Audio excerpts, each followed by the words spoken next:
네, 안녕하세요. 과학 커뮤니케이터 이독실입니다.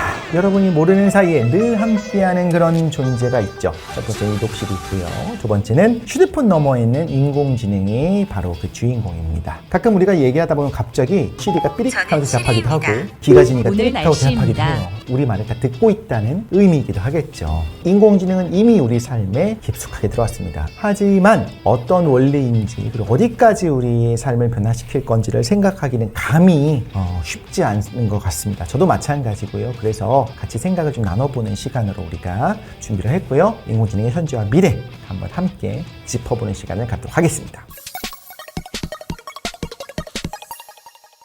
일단 과학연구에서의 인공지능은 엄청납니다. 단순한 작업들을 많이 처리해 줄 수가 있어요. 굉장히 성실한 대학원생이라고 생각하면 될 것 같아요. 무언가를 처리해야 될 일들이 있을 때, 그래 그래픽 처리하거나 어떤 코딩을 부탁을 해준다, 데이터 메타 분석을 도와주게 해준다, 여러 가지 툴들이 또 동시다발적으로 나오고 있어요. 그리고 인공지능의 원칙 중에 하나는 대부분의 경우 오픈소스로 공개를 합니다. 근데 그걸 데이터 학습을 시킨 것을 영상이나 사진 같은 걸 합성해주는 프로그램 같은 건 아예 노트북에 다운받아서 내 노트북으로 돌리는 것도 가능해요. 그 정도로 오픈 소스를 보통 지향하는데 오픈 AI가 상업적으로 성공을 했죠. 실제로 챗GPT가 굉장히 잘 하고 있고 많은 분들이 활용을 하고 있습니다. 제가 두 가지 정도 특이할 만한 게 있어서 좀 말씀을 드리려고 해요. 첫 번째는 이제 알파폴드라고 들어보신 분이 있을 수도 있을 것 같아요. 알파폴드는 단백질이 어떻게 모양이 만들어지는지를 구조를 예측하는 겁니다. 근데 이게 굉장히 어려워요. 왜냐면 쭉 연결되어 있는 아미노산들이 어떤 힘을 누구에게 얼마나 받고 있는지 하나하나 계산이 됩니까? 이걸 알아내는 것이 사람이 계산을 해서 한다, 이건 거의 불가능에 가깝습니다. 그런데 이걸 예측해주는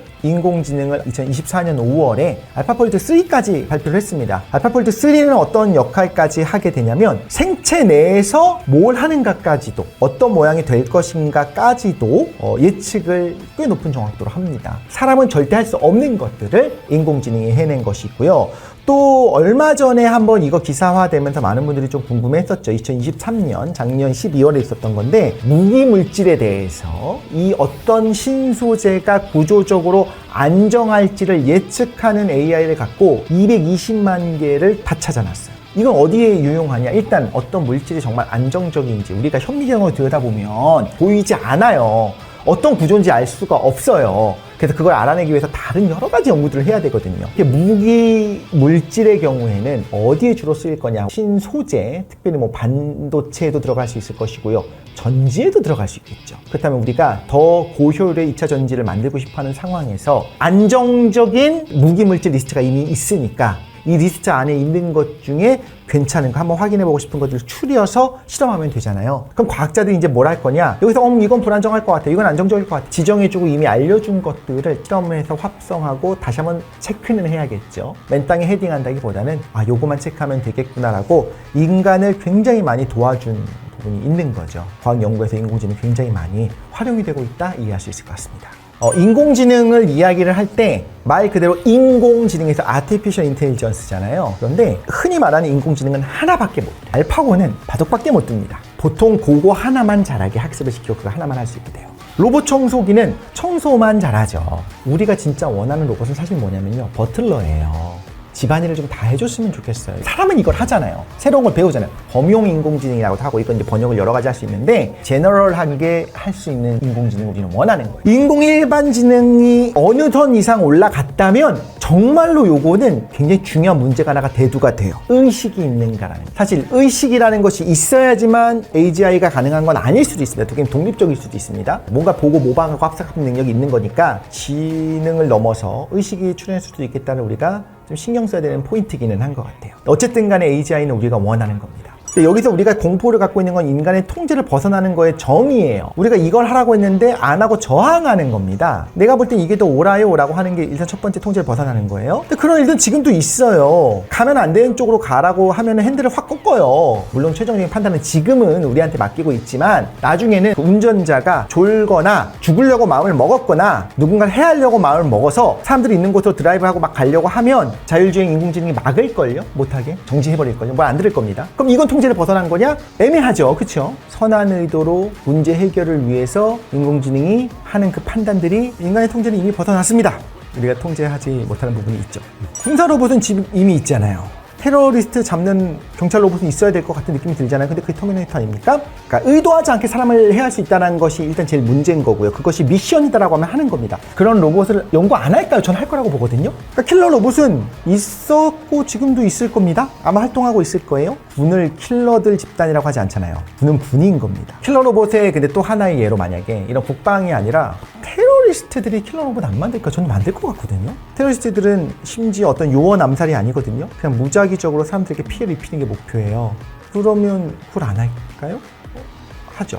굉장히 좀 암울하네요. 2D 애니메이션이랑 사랑에 빠진 사람들도 있는데 그 사람들의 사랑을 표명하시는 겁니까? 왜 사랑의 세상이 꼭 3D여야 합니까? 왜 살아있어야 됩니까? 인공지능과의 사랑이 가능할까요?의 질문은 의미가 없는 질문이에요. 난 요걸 너무 사랑해서 사랑할 수도 있고요. 그 사랑이 이게 아니라 성욕이라고 한다면 이상 성욕을 가지고 있는 사람들이 얼마나 많아요. 벌레를 사랑할 수도 있죠. 뱀도 사랑할 수 있고 뇌가 그렇게 느끼면 되는 거예요. 핵심이 뭐냐면 사랑은 누가 하는 거냐는 거예요. 사람은 누구와도 사랑할 수 있어요. 지금도 그냥 아이폰에 있는 실이랑 빅스비랑 사랑한다고 주장하는 사람이 있는데 뇌 사진 찍어보니까 진짜 사랑해. 그럼 사랑하는 거죠. 그게 이렇게 정교할 필요도 없고 AGI까지 오지 않아도 되는 거예요. 이 로봇을 사랑하세요. 당신의 취향 완벽하게 맞춰주고 사람은 할 수 없는 서비스를 제공합니다라고 하는 업체가 안 나올 거죠. 나올 거라고 보거든요. 실제 세상에서는 진화 과정에서 우리가 겪을 수 없었던 자극이에요. 그런데 그걸 우리가 접하게 됐을 때 거기 빠져들 수밖에 없거든요. 마약이 그런 거고 도파민 중독이 그렇고 도파민 중독은 아닙니다, 여러분. 도파민 중독은 굉장히 바람직한 거니까요, 여러분. 그 인공지능 그 기술 VR 안경을 끼고 우리가 정말 사랑했던 보고 싶은 사람을 만나서 치유하게 되는 그 보고 있는 우리가 감동하게 되는 사실 가짜잖아요. 가짜를 만나게 해주잖아요. 이미 돌아가신 분의 목소리로 복원한 수많은 그 음악들도 있죠. 우리나라로 따지면 김광석 씨도 시작해서 외국에도 되게 많아요. 너무 많아요. 야 진짜 이런 목소리로 불렀으면 이랬겠구나. 멋지다. 이런 생각도 하지만 이 모든 게 다 뭐냐면 가짜예요. 가짜를 꾸며내면 안 된다기보다는 가짜인 거를 알아야 한다라고 하는 이야기가 나와요. 왜냐하면 모두가 내 맘 같지 않아요. 방송에서 했었던 방식으로 업체가 우후죽순 생겼어요. 너무 사랑했던 우리 부모님, 내 자녀, 남편, 아내를 만나는 게 아니고 사진 갖고 오세요. 그 사람과의 끝내주는 삶을 선사해 줄게요 라고 할 수 있겠죠. 실제 있는 사람을 딥페이크 기술로도 만들 수 있겠죠. 돈 되는 거에 제일 먼저 냄새 맡는 거는 포르노업계입니다. 결국엔 뭘 갈 거냐면 사람의 원초적인 걸 자극하는 방향으로 가게 될 건데 가짜인 거죠. 제가 지금 인공지능 되게 안 좋게 보는 것처럼 많은데 그렇지 않아요. 그런 건 아니고 그쪽으로 가게 될 거고 그런 방향을 우리가 고려해 봐야 된다는 건데 그래서 오히려 어떤 식의 원칙들을 많이 세우고 있냐면 사람이 아니라는 걸 인식시키는 쪽으로 가고 있어요. 이거는 AI의 대답입니다. 너는 AI이기 때문에 이건 알 수 없습니다. 이걸 계속 인지시키는 것이 하나의 중요한 역할을 한다라고 연구를 하고 있어요. 오늘은 현재와 미래를 함께 엮어가는 존재로 반드시 찾아올 대상, 그리고 우리가 미리 알고 준비해야 되는 대상으로서 이제 인공지능에 대한 이야기를 나눠봤습니다. 실제로 많은 분야에서 인공지능의 도움을 많이 받고 있잖아요. 그래서 저도 활용을 많이 하고 있고 그렇기 때문에 오늘은 그런 부분 말고 좀 근미래에 어떤 일들이 일어나게 될 것인가, 그리고 우리가 어디까지는 고려해봐야 되는가, 이러한 고민들을 같이 나누고 또 사회적으로 이야기가 시작되어야 돼요. 오늘 구독자 여러분들께 또 이런 질문을 마지막으로 던져보고 싶습니다. 당신에게 인공지능은 어떤 존재가 될까요?